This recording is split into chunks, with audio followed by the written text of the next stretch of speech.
आमच्या शिवाजीराव चौथे आणि त्यांच्याबरोबर आलेल्या असंख्य मान्यवरांचा, कार्यकर्त्यांच्या पक्षप्रवेशाच्या कार्यक्रमाच्या करता उपस्थित असणारे औरंगाबाद जिल्ह्याचे अध्यक्ष सतीशराव चव्हाण राष्ट्रवादी काँग्रेस पक्षाचे, दुसरे अध्यक्ष जालन्याचे अरविंदराव चव्हाण, विधिमंडळातील माजी सहकारी विक्रम काळे, विजयसिंह पंडित, माजी आमदार सुरेश जेतलियाजी, अल्पसंख्याक विभागाची ज्यांच्यावर जबाबदारी टाकली ते नाझीर काजीजी, माजी आमदार नितीन पाटीलजी, अभिजित देशमुखजी, कल्याण आखाडेजी, राजेश्वर चव्हाणजी, रवींद्र तौरजी, शकुंतलाताई कदमजी, चंद्रकांत कार्केजी, अमेर जुमेदवालाजी, दत्ता भांगेजी, सतीश ढवळेजी, संतोष टेंगळेजी, सुरेश सपाटेजी, लक्ष्मीकांत कंटोरेजी, शेख नाझीमजी, गगन भागवतजी, अनेक इथं ज्यांचा आता आपल्या सर्वांच्या साक्षीने सत्कार करण्यात आला ते आप्पासाहेब लक्ष्मण गायकवाड, त्यांचे सगळे सहकारी, ज्यांना आता शिवाजीरावांच्या बरोबर प्रवेश केलेला आहे, ते ज्यांच्याबरोबर मी 95 ते 99 मी पण बारामती तालुक्याचा आमदार होतो, त्यावेळेस आम्ही शिवाजीरावांनी एकत्र काम केलं. ते आपल्या सगळ्यांचे सहकारी शिवाजीराव चौथे, तरुण सहकारी विनायकराव चौथे, विठ्ठलराव परताडे, दादासाहेब कदम, श्रीमंतराव खटके, शंकरराव बेंद्रे, बाळासाहेब पांढरे, नंदू पुंड, रामशेठ लंडे, लक्ष्मण काकडे, प्रल्हाद जाधव, गोरख शिंदे, राजेंद्र भोसले, गणेश शिंदे, पंडू पागिरे, रमेश दादा तौर, माणिक राऊत, कल्याण भुतेकर, अर्जुन बाबा शेडगे, गोवर्धन उगले, इलियास कुरेसी, अर्जुनराव नकाते, बाबासाहेब कोल्हे, शैलेश दिवटे, दत्ता मानदरे, राणोजी तौर, संजय धोत्रे, डॉक्टर रमेश चव्हाण, जगन दुर्गे, विष्णू शेठ देवडे, अमोल टोपे, सचिन गाडेकर आणि त्यांच्याबरोबर असलेले असंख्य सहकारी, माझ्या विशेषतः जालना जिल्ह्यातल्या घनसावंगी, अंबड आणि त्या सगळ्या परिसरातून आलेले आमचे जीवाभावाचे सहकारी, पत्रकार मित्र, बंधू भगिनींनो, माझ्या तरुण मित्रांनो, सध्या थोडंसं महाराष्ट्रामध्ये वेगळ्या प्रकारचं वातावरण आहे. आपल्याला सगळ्यांना माहिती आहे की ज्यामध्ये साधारण पावसाची परिस्थिती असल्यामुळं एकंदरीत मराठवाडा असेल किंवा इतर भाग असेल, इथं जरा अडचणीची परिस्थिती निर्माण झालेली आहे. मला बरेच दिवसापूर्वी शिवाजीरावांना ज्यावेळेस मी मुंबईमध्ये चर्चा केली त्यावेळेस शिवाजीरावांनी सांगितलं की दादा, मी सर्वसामान्य माणसांच्या मध्ये काम करणारा, सर्व जाती धर्माला बरोबर घेऊन जाणारा एक कार्यकर्ता आहे. आणि त्यांनी जसं सांगितलं तसं सुरुवातीला अतिशय तरुण वयामध्ये सरसेनापती, हिंदू हृदय सम्राट बाळासाहेब ठाकरेंनी शिवसेनेची स्थापना केली, मुंबई डोळ्यासमोर ठेवून केली. परंतु त्या काळामध्ये काँग्रेसची राजवट, देशाला स्वातंत्र्य मिळाल्यापासून किंवा त्याच्या आधीपासून तो पक्ष समाजामध्ये काम करत होता आणि त्याच्यामध्ये ठराविकच लोकांचे 23-30 माणसं सतत वेगवेगळ्या भागामध्ये प्रतिनिधित्व करत होती. हा इतिहास आपल्या सगळ्यांच्या समोर आहे आणि त्याच्यामुळं नवीन कार्यकर्त्यालाही वाटतं, वेगवेगळ्या सहकार्याला वाटतं की बाबा मलाही कुठे संधी मिळाली पाहिजे. पण सुरुवातीचा काळ वेगळा होता. देशाला स्वातंत्र्य मिळाल्यानंतर सातत्याने काँग्रेसचे सरकार देश पातळीवर अनेक राज्यांच्या मध्ये होती, आपल्या इथं पण होतं. संयुक्त महाराष्ट्राचा मंगलकारी स्वर्गीय यशवंतराव चव्हाण साहेबांनी आणला. त्याही वेळेस चव्हाण साहेबांनी मराठवाडा, विदर्भ सह संपूर्ण महाराष्ट्र, संयुक्त महाराष्ट्र तयार केला, मुंबईसह.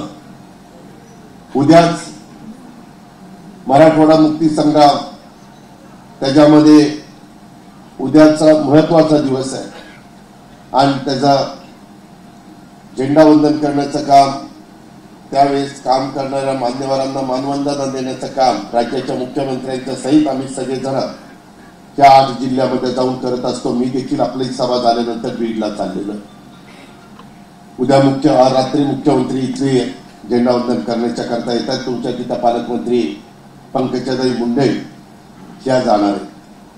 सांगायचं तात्पर्य की तेव्हापासून चव्हाण साहेब असतील, त्याच्यानंतरच्या काळामध्ये वसंतराव नाईक असतील, वसंतदादा असतील, आदरणीय पवार साहेब असतील, अशा अनेक दिग्गज नेत्यांनी या राज्यामध्ये काँग्रेसच्या विचारसरणीनं काम केलेलं आपण सगळ्यांनी पाहिलं.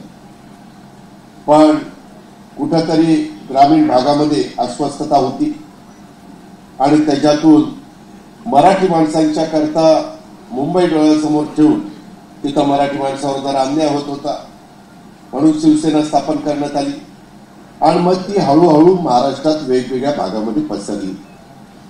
एक तरुण सर्वसामान्य कुटुंबातला कार्यकर्ता या नात्याने शिवाजीरावांनी ही जबाबदारी तिकडं खांद्यावर घेतली आणि ती खांद्यावर घेतल्यानंतर साहजिकच माणसं जोडत गेली.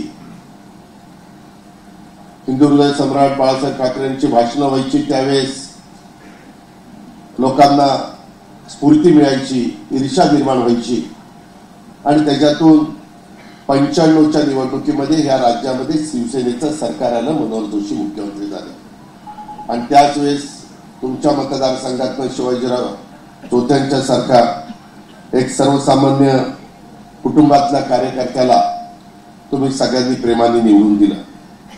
राजकीय क्षेत्राबरोबरच शिवाजीरावांनी सामाजिक, शैक्षणिक, सहकार क्षेत्रामध्ये देखील त्यांचं एक मोठं योगदान आहे. 95 ते 99 ते ज्यावेळेस आमदार झाले आणि विधानसभेचे सदस्य झाल्यानंतर त्यांनी अंबड आणि तिथल्या सगळ्या भागाच्या करता, विकासाच्या करता, परिसराच्या करता, तिथे जनतेचे प्रश्न सोडवण्याच्या करता सभागृहामध्ये देखील आवाज उठवण्याचं काम केलं. त्यावेळेस मी विरोधी पक्षात होतो. मी त्याच्या आधी सुधाकरराव नाईकांच्या मंत्रिमंडळामध्ये राज्यमंत्री म्हणून कामाची संधी मलाही अतिशय तरुण वयामध्ये मिळालेली होती आणि त्याच्यामध्ये जनतेचे प्रश्न सोडवण्याच्या करता जेव्हा स्वामी रामानंद शिक्षण मंडळाची स्थापना केली, आपल्या जालना जिल्हा मध्यवर्ती सहकारी बँकेवर देखील संचालक म्हणून त्यांनी त्या ठिकाणी काम केलेलं आहे. आताही ते संचालक म्हणून तिथं काम करतात. जालना दूध संघ असेल किंवा महाराष्ट्र राज्य रोजगार हमी योजनेच्या समितीचे सदस्य म्हणून काम असेल किंवा महाराष्ट्र राज्य दूध उत्पादक संघ महानंद मुंबई इथल्याही मध्ये त्यांनी महानंदवर काम केलं. डॉक्टर बाबासाहेब आंबेडकर मराठवाडा विद्यापीठ सिनेटचे मेंबर म्हणून त्यांनी काम केलं. अंबड सहकारी पतसंस्था अतिशय चांगल्या पद्धतीनं चालवण्याचं काम हे आमच्या शिवाजीरावांच्या नेतृत्वाखाली चाललंय आणि त्याच्यामुळं एकंदरीतच आत्ताही मी ते भाषण करत असताना बारकाईने बघत होतो. थोडासा त्यांचा कंठ हा दाटून आलेला होता, कारण जो पक्ष आपण वाढवला, 40 वर्ष त्या पक्षाच्या करता जीवाचं रान केलं, कार्यकर्ते निर्माण केले. आजही पक्षप्रवेश देत असताना मी पाहत होतो अनेक जण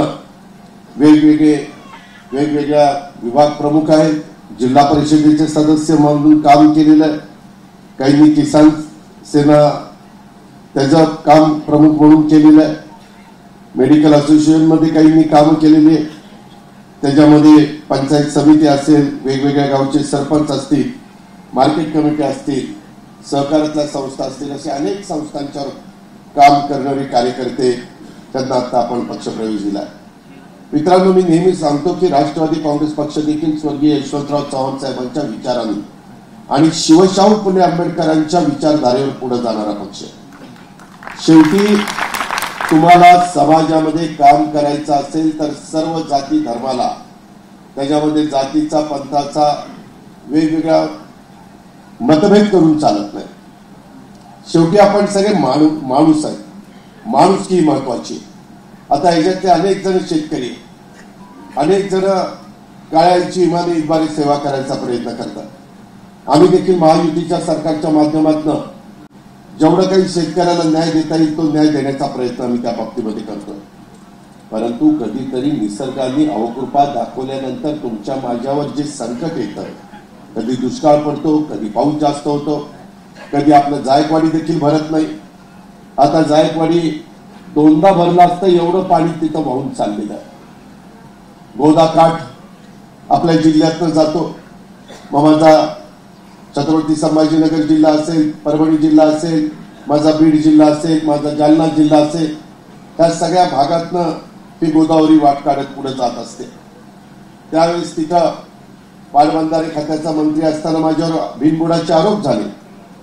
कारण नसताना मला बदनाम करण्यात आलं.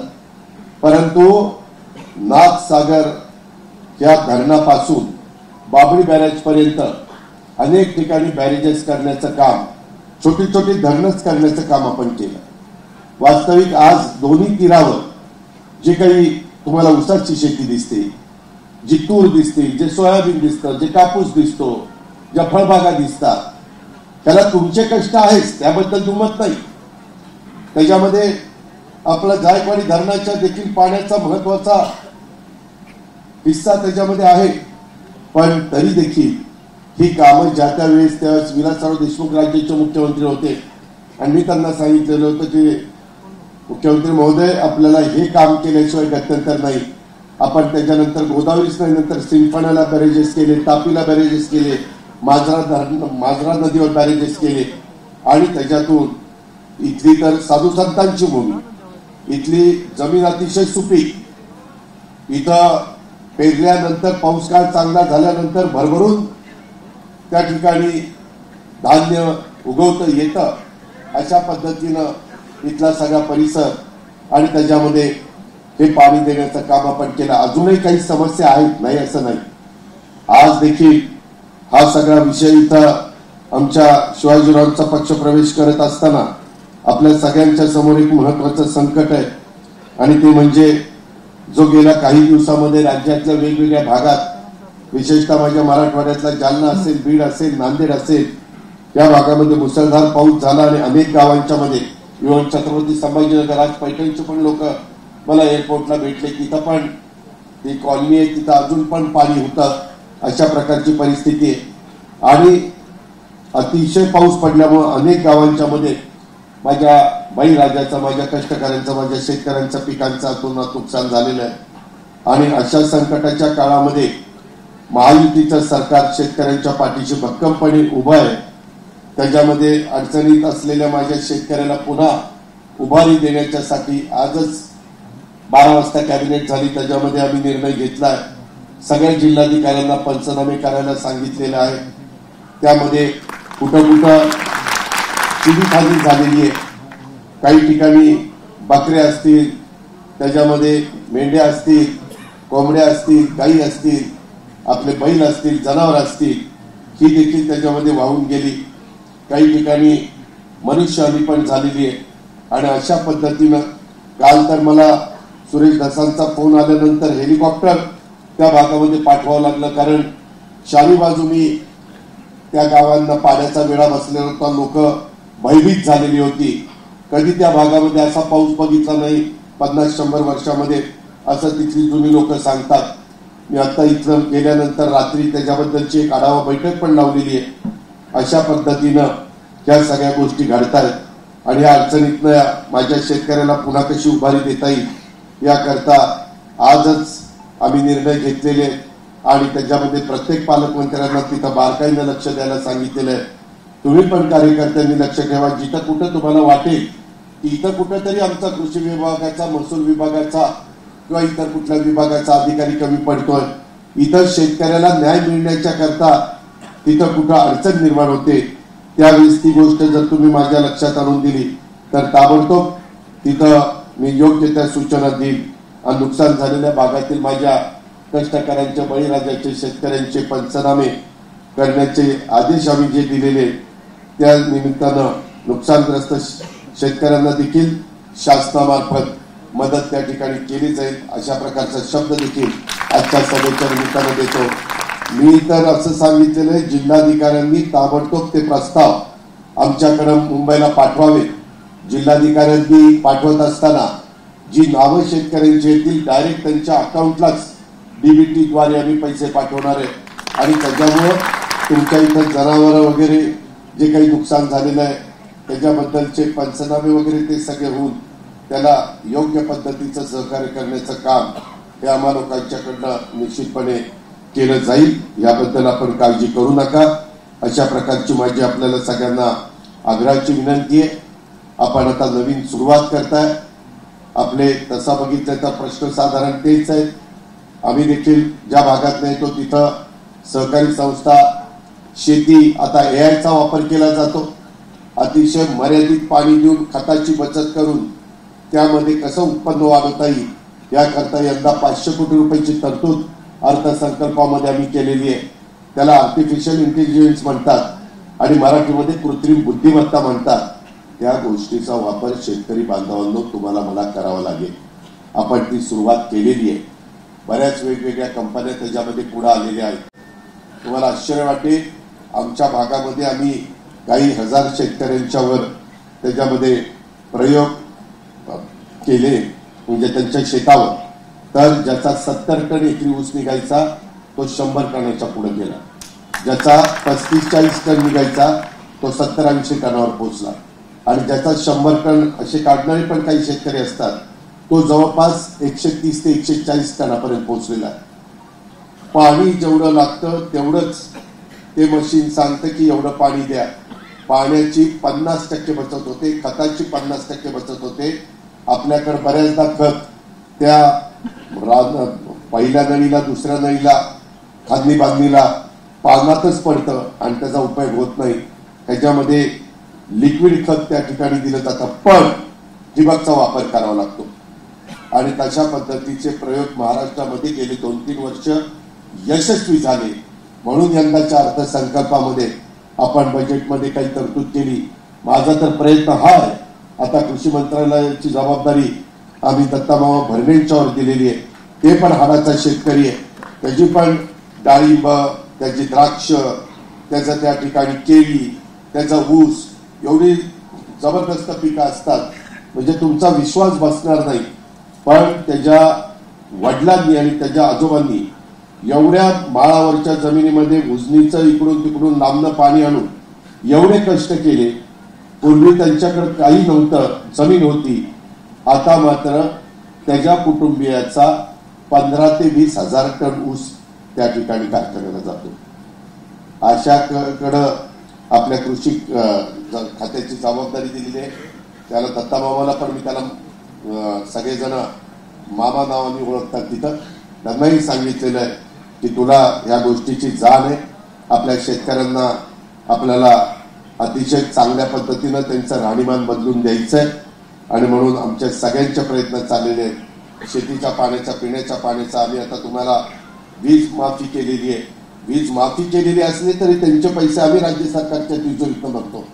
20,000 कोटी रुपये 3 हॉर्सपॉवर, 5 हॉर्सपॉवर, 7.5 हॉर्सपॉवरच्या मोटारला आम्ही त्या ठिकाणी भरतोय आणि त्याच्यातच तुम्ही तुमच्या बिलाचा खर्च आम्ही कमी केलेला आहे.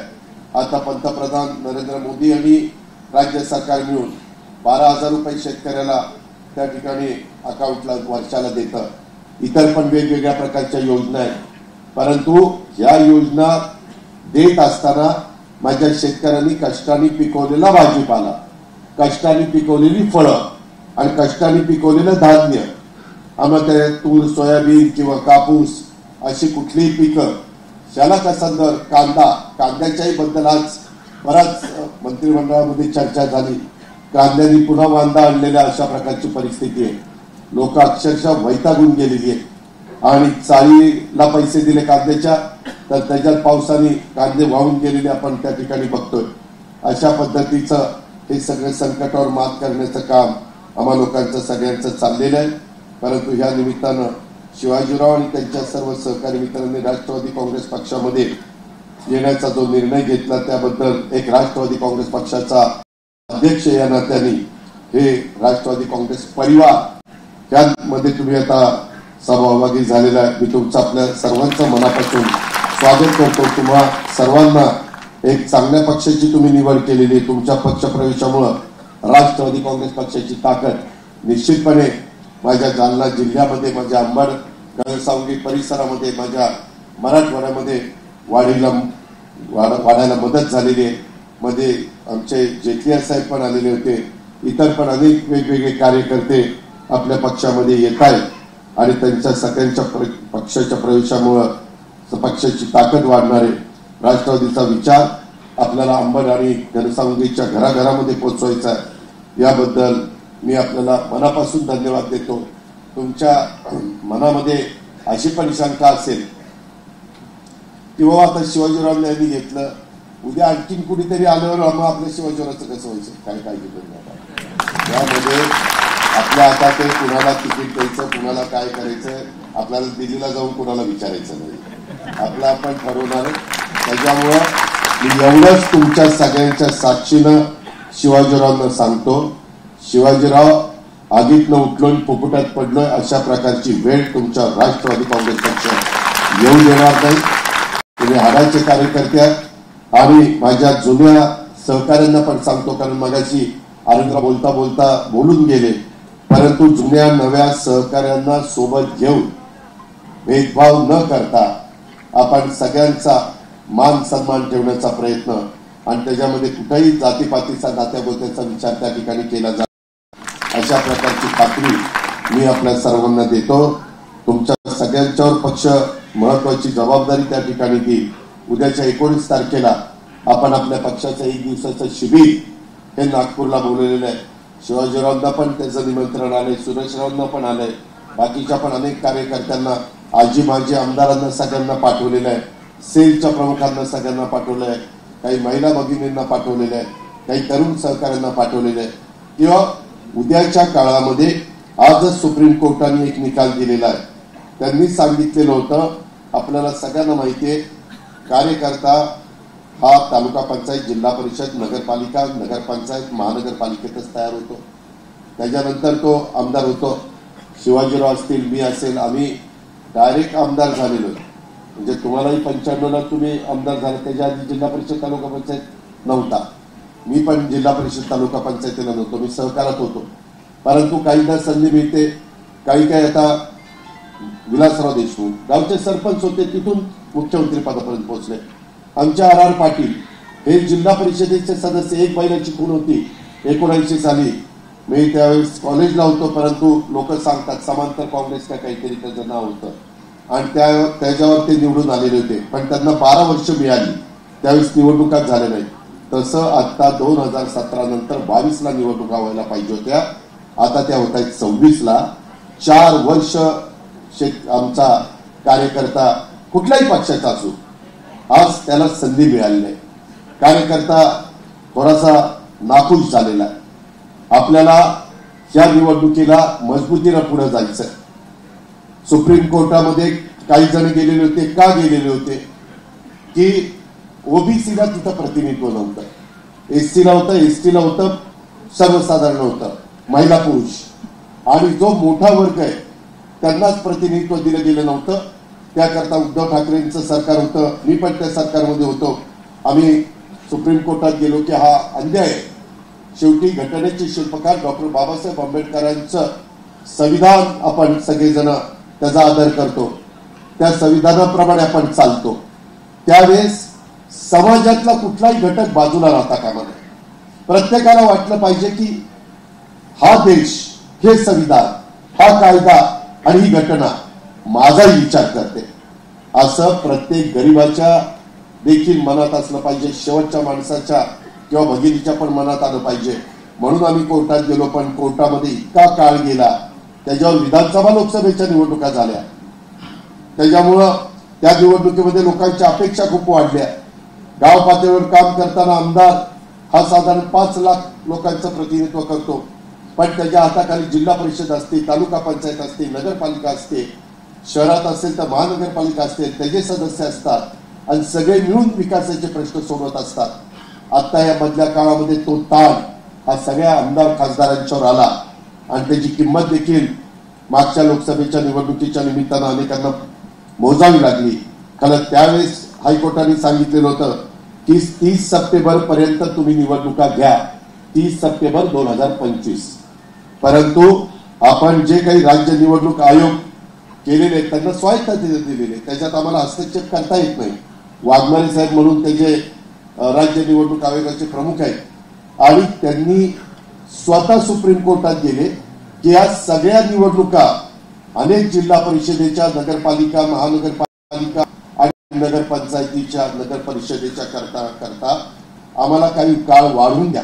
सुप्रीम कोर्टाने आज सांगितलं तुम्हाला कुठल्याही परिस्थितीमध्ये 31 जानेवारी 2026 पर्यंत निवडणुका संपवायच्या, निकाल लावायचा 31 जानेवारी 2026 पर्यंत. ते म्हणले आम्ही काही ऐकणार नाही, ते पोस्टल बॅलेट अमुक तमुक, आता ते काही रात्रंदिवस तुम्ही काम करा आणि त्या पद्धतीनं निवडणुका घ्या. अशा प्रकारचा सुप्रीम कोर्टाने आजच आदेश दिलेले आहेत. त्याच्यावर बघता बघता निवडणुका येतील. आता शिवाजीराव तुम्ही असाल, अरविंदराव असतील, सुरेशराव असतील, बाकीचे सगळे असंख्य काम करणारे कार्यकर्ते असतील, सगळ्यांनी मिळून उद्याच्या काळामध्ये आपल्याला, आता आमच्या इथं तर माझ्या पुण्यामध्ये साधारण जिल्हा परिषदेच्या अध्यक्षाला ओपन पडलेलं आहे. तुमच्याकडे जालन्याला काय पडले? ओबीसी महिला, असं वेगवेगळ्या ठिकाणी आरक्षण टाकली. आता पंचायत समिती जिल्हा परिषदेचे आरक्षण, जिल्हा परिषदेचं निघालं, परंतु आता पंचायत समितीचे आरक्षण निघतील, नगरपालिकेचे आरक्षण त्या ठिकाणी निघतील. ते लवकर करावं लागेल आणि ते होईल. आता सुप्रीम कोर्टाच्या पुढं शेवटी त्यांचा आदेश हा अंतिम असतो आणि त्या पद्धतीनं आपल्या राज्य निवडणूक आयोगाला त्यांची अंमलबजावणी करावीच लागणार आहे. म्हणून कार्यकर्त्यांनी पण वेळ कमी आहे. त्याच्यात 2 तारखेला दसरा आहे, आता गणेशोत्सव आपण साजरा केला, ईद साजरी केली आणि त्याच्यानंतर नवरात्र येतोय. मला वाटतं 2 तारखेला दसरा, त्याच्या आधी 20 तारखेला का काहीतरी 22ला घटस्थापना आहे, 22ला घटस्थापना आहे आणि त्याच्यानंतर दिवाळी. या मधला हा सगळा काळ आणि त्याच्या त्या पावसाने अशा पद्धतीनं अडचणी आपल्या सगळ्यांच्या समोर निर्माण केल्यात. आम्ही तर आजच्या कॅबिनेटमध्ये सांगितलं हे पंचनामे ताबडतोब करून साधारण दसऱ्यापर्यंत तरी शेतकऱ्यांना त्यांची ज्यांची मदत जी काही नुकसान झालेलं आहे ती दिली पाहिजे, जेणेकरून त्याला पुन्हा बाकीच्या पण गोष्टी. आता एकंदरीत पंचनामे झाल्यानंतर आमच्या सगळ्यांच्या लक्षात येईल किती लाख हेक्टर क्षेत्राचं पीक खराब झालेलं आहे, किती जमीन वाहून गेलेली आहे, किती जमीनची माती खरडून गेलेली आहे. अशा अनेक गोष्टी, काही घरं पाण्यामध्ये त्या ठिकाणी खराब झालेली आहे. अशा खूप काही गोष्टी घडलेल्या आहेत आणि त्याच्या संदर्भातले आम्ही सतत लक्ष ठेवून आहोत. आपण त्याबद्दल काळजी करू नका. आपली पण जबाबदारी राष्ट्रवादी काँग्रेस पक्षाचे कार्यकर्ते सहकारी म्हणून राहणार आहे, त्यामध्ये तुम्ही कुठं कमी पडू नका. अशा प्रकारची विनंती देखील शिवाजीराव चौथे आणि त्यांच्या सर्व सहकारी मित्रांच्या पक्षप्रवेशाच्या निमित्तानं मी आपल्या सगळ्यांना त्या ठिकाणी करू इच्छितो. एकंदरीत आपण सगळ्यांनी सामाजिक ऐक्य ठेवलं पाहिजे. इथं ज्यावेळेस मी आल्यानंतर महाराजांना, पुण्यश्लोक अहिल्यादेवी होळकर, शाहू महाराज, बाबासाहेब आंबेडकर, महात्मा फुले आणि यशवंतराव चव्हाण साहेबांना तिथं आम्ही नतमस्तक झालो. तिथं आम्ही फुलं वाहिली, महाराजांना पुष्पहार वाहिला. हे त्यांनी तो विचार त्या काळामध्ये सांगितला. 18 पगड जाती 12 बलुतेदारांना घेऊन हिंदवी स्वराज्याची स्थापना केली. ही गोष्ट कदापि आपण विसरता कामा नये. आणि त्यामुळं अलीकड राज्यात आपण बघताय वेगवेगळ्या जाती धर्माच्या समाजामध्ये वेगवेगळे काही प्रश्न निर्माण होत आहेत. प्रश्न सुटले पाहिजेत याबद्दल आपण सकारात्मक आहोत. हे प्रश्न सुटत असताना कुणावर अन्याय होणार नाही ही पण काळजी ही राज्यकर्त्यांनी घ्यायची असते. मागण्या करण्याचा अधिकार लोकशाहीमध्ये जनतेला आहे, समाजाला आहे, वेगवेगळ्या नेत्यांना आहे. पण एकंदरीतच ते सगळं नियमाच्या चौकटीमध्ये बसवण्याचं काम आणि त्याच्यावर सुप्रीम कोर्टाचे जे आदेश आहेत त्या आदेशाचं पण कुठं उल्लंघन होणार नाही याबद्दलची काळजी सरकार म्हणून जे कोणी तिथं बसलेले असतात त्यांना सगळ्यांना घ्यावी लागते आणि त्या पद्धतीनं आम्ही घेतोय. त्याच्यामुळं वेगवेगळ्या समाजामध्ये संबंध बिघडतील अशा पद्धतीनं आपण करता कामा नये. तुमचा माझा महाराष्ट्र हा पुरोगामी विचारांचा महाराष्ट्र आहे. ही बाप पुरोगामी विचारांच्या महाराष्ट्राला भूषणावं नाहीये. त्यामुळे आपण सर्वांनी बोलताना खबरदारी घेतली पाहिजे. राष्ट्रवादी काँग्रेस पक्ष हा कुठला जातीचा किंवा धर्माचा नाही, तर सर्व धर्म समभाव याचा पुरस्कार करणारा आपला राष्ट्रवादी काँग्रेस पक्ष आहे. त्यामुळं जातीमध्ये धर्मामध्ये कुणाचं तरी नुकसान होईल, कुणाला तरी त्याचा त्रास सहन करावा लागेल, अशा पद्धतीनं भांडणं होतील अशी कुठलीही कृती ही आपल्याकडनं होता कामा नये. राज्य सरकार म्हणून आम्ही त्याची खबरदारी घेऊ, परंतु सर्व जाती धर्माच्या कल्याणाकरता समाजातला एखादा संख्येने कमी असेल तरी तो माणूस आहे, त्या माणुसकीच्या भावनेतनं आपल्याला त्याच्या कल्याणाच्या करता ह्या राष्ट्रवादी काँग्रेस पक्षाच्या माध्यमातून काम करायचंय आणि महायुतीचं सरकार देखील त्याबद्दल कटिबद्ध आहे. याची नोंद देखील आज शिवाजीराव चोते आणि त्यांच्याबरोबरच्या असंख्य सहकारी मित्रांच्या पक्षाच्या निमित्तानं आपण सगळ्यांनी लक्षामध्ये घ्यावी, अशा प्रकारची माझी आपल्याला विनंती आहे. आज राष्ट्रवादी काँग्रेस पक्षाच्या सामील झालेल्या शिवाजीराव आणि त्यांच्याबरोबर असंख्य आलेल्या मान्यवरांचं मी मनापासून पदाधिकाऱ्यांचं कार्यकर्त्यांचं राष्ट्रवादी काँग्रेस पक्षामध्ये स्वागत करतो. मनापासून राष्ट्रवादी काँग्रेस पक्ष हा आपल्या कष्टकऱ्यांचा पक्ष आहे, शेतकऱ्यांचा पक्ष आहे, महिलांचा, वंचितांचा, दुर्बलांचा, घटकांचा, असा सर्वसामान्यांचा हा पक्ष आहे आणि त्या पक्ष काम करत असताना देखील या सगळ्या घटकांच्या बरोबर राहील याची ग्वाही मी आपल्या सगळ्यांना देतो आणि या ठिकाणी थांबतो. जय हिंद, जय महाराष्ट्र, जय राष्ट्रवादी.